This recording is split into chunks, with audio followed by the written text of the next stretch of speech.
Hey y'all, it's Laura and welcome back to a Bella Boulevard Design Team video. And this time we are going to scrap some safari park pictures. Now, I know you guys are going to think I'm nuts, but I'm going to be scrapping these photos with a baby collection. Why? Because I can. So look, the Bella Boulevard Tiny Tots 2.0 collection is particularly adorable, but it also happens to have a lot of safari animals, or just generally wild animals in it to begin with. So things like elephants, zebras, bears. And I thought, wouldn't it be interesting to see if I could scrap maybe some zoo photos or safari park pictures with the baby collection? So that was the challenge I set for myself today, and it worked. I think it worked really well. Is it unbelievably cute? Yes, of course. But it does work, and I thought it would be really interesting with this collection to explore how to use baby collection without baby photos, because I've already scrapped all my kids' baby photos. I've already scrapped most of mine, and so I thought, instead of re-scrapping old photos just because I need to use this collection, why don't I see how else I can make it work? So this layout is safari photo themed with some adorable, super cute little animals added on. So it's so much fun. It's so much fun. It captures the playful nature of going to the safari park or going to the zoo from a child's perspective.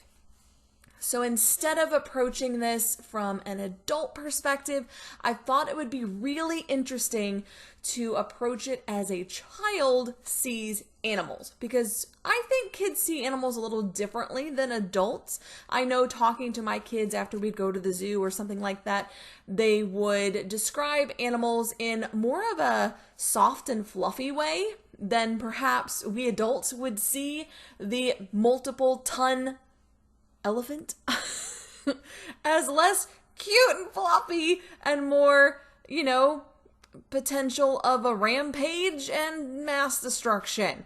So I thought this would be a really fun challenge to see how it would go, and I'll be honest, I think it came out really freaking cute.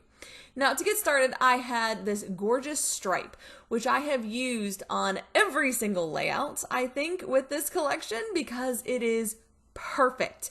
It's a multiple colors, multiple styles of stripes. So there's some scallops on there, there's some completely normal stripes, there's some waves, just all kinds of different shaped stripes. And I thought that was really neat. And I'm using just strips of that paper to go ahead and make my border. Now, if you're looking for that paper in particular from the Tiny Tots collection, it's called my number 1. And the other side is a bunch of trophies, but I like the stripes better.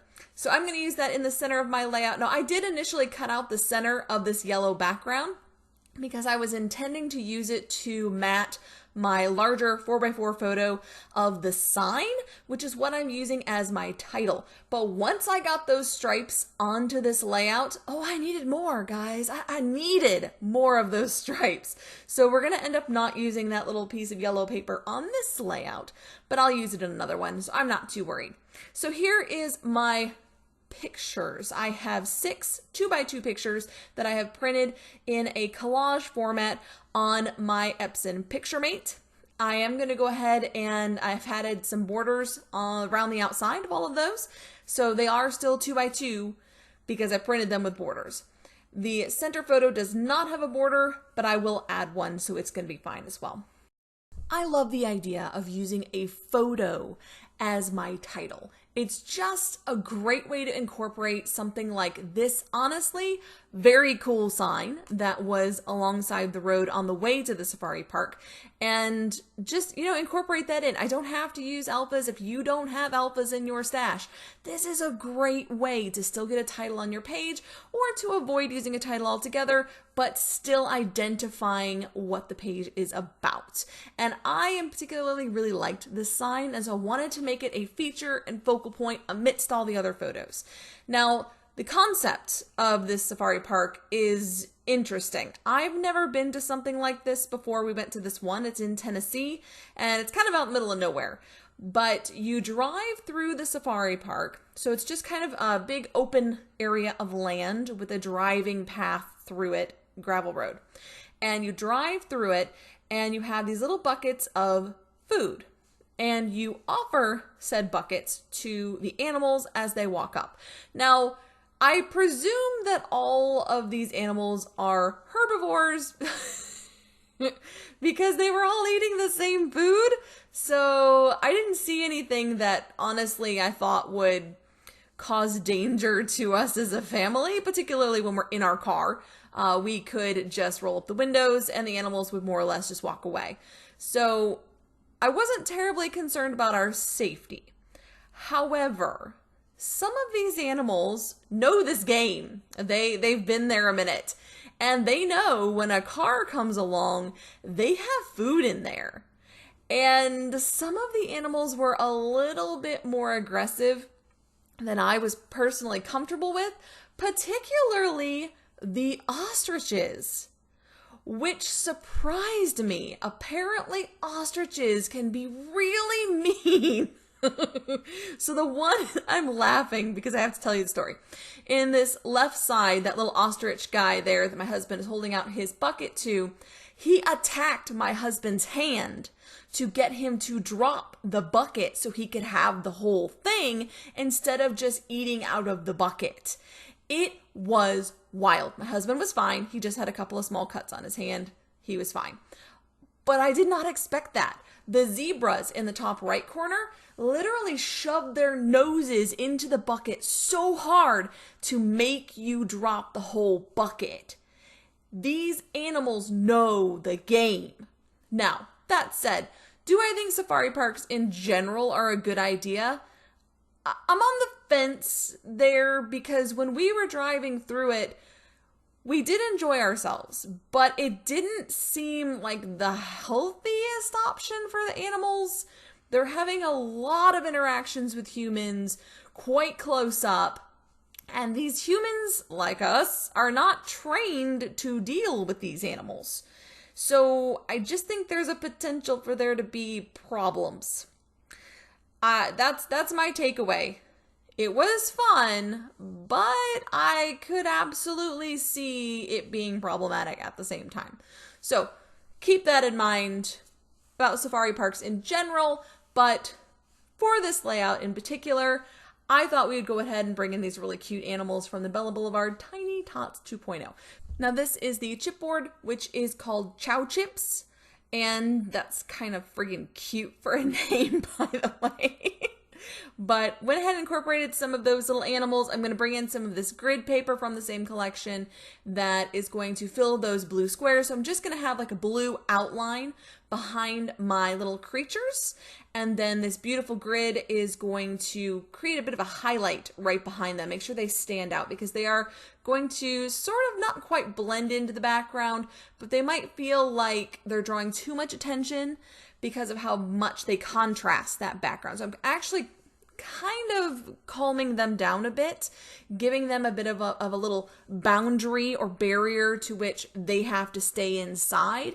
And that's a great way to create a cohesive look between multiple different kinds of embellishments. So we've got a lion on this one, we've got a frog, we've got an elephant. They all have different colors to them. And so it can sometimes feel a little jarring when that happens and they contrast so strongly to that blue background. By putting the white behind it, it creates a cohesive look, and the white outline around most of the animals will help it sort of fade into that background just a little bit. As you can see, they just don't stand out as much as they did before. They individually have a bit of a highlight to them because I am going to add embellishments to each of those squares, but they don't stand out so much that they take focus away from the photos is what I'm getting at. So I am going to add this cute little zebra onto the page. I considered this a second lion, but ended up going with the bear instead. And I just wanted to balance out my square. So you see we've got the rather large lion at the top left. And so I've moved the zebra, which is pretty similar in size. in, image form anyway, down to the bottom right. So those two kind of balance each other out. Whereas on the left side, the bottom left, I have the little bear and I have the little frog, and then kitty corner from that is the elephant, which for the purposes of this layout is small. And so we have some balance across the page with the size of embellishments. I'm also trying to balance colors. So we have a lot of stripes in like black and white at the top because we've got our zebra photo up there. We also have our ostrich on the left side, which has more of a gray tone. So by moving the zebra to the right side next to that oxen looking critter, we've balanced out that dark tone to the bottom as well. And so we have both on both sides of the layout. So that's what I'm thinking about when I'm scrapping.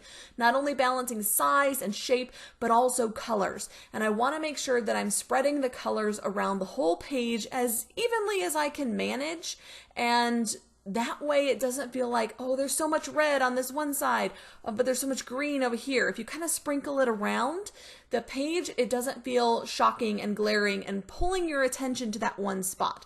Because remember, I like to use color avoidance, which is where I perhaps will avoid using a color that's pretty prominent in my photos, and that way it'll draw your attention to the photo where that color exists. Well, the opposite of that is to use color division. So to add colors in multiple places on a layout so it just feels like it belongs and it doesn't draw your attention. The main colors I was worried about that happening with were, of course, the bright pink at the bottom and the green. So I made sure to put green on the frog, there's green on the elephant, there's green in some of the photos. So that spreads that green around the page pretty nicely. Now with the pink, I had to get a little bit tricky. So with the pink, I have this let's play at the bottom of the grid, and then off to the right, of course, our zebra has a little bit of pink in it as well, but I'm gonna add some little bits and pieces up to the top that have a tiny bit of that pink just to make sure it's bouncing all the way around the page. So if you're concerned about colors and using a lot of colors in your layout, I would definitely try this color division technique and try to make sure you're incorporating the brighter colors or the colors that have a heavy contrast. So our background is yellow. What contrasts in a big way to yellow?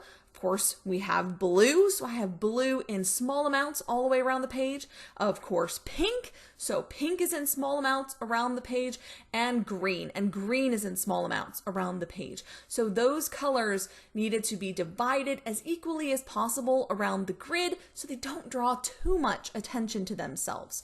We want that yellow to stand on its own, and there are yellow elements spread around the grid as well to kind of dilute the background boldness by making it feel cohesive with the grid. I hope that made sense. Sometimes I get very excited when I talk about colors, and my kids look at me like, it's just a color, Mom, calm down. So adding my journaling to the spot at the top center, I did want to get some journaling on this page, just roughly talking about where we were and what was going on. I did scrap this in my project life for this month in this year, and so I do have more details there. That's it for this one, guys. I hope you've enjoyed it. Until next time, bye y'all.